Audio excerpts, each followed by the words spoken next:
نکاح کے دوسرے دن سالیوں کا دولہے کو ناشتہ کرانے لے جانا کیسا ہے؟ یہ نیا سوال ہے یار ایک دم۔ شادی کے بعد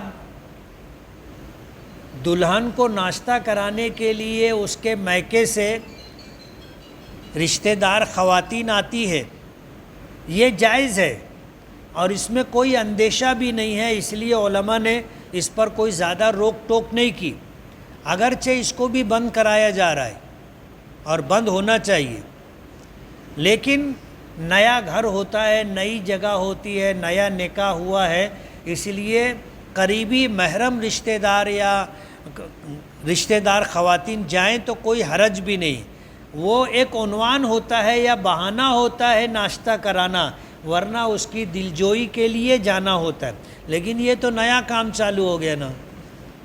اب سالی لوگ اگر میاں بھائی کو ناشتے کے لیے لے جا رہے تو کہاں لے جا رہے؟ جائز نہیں، اس میں اندیشے ہے۔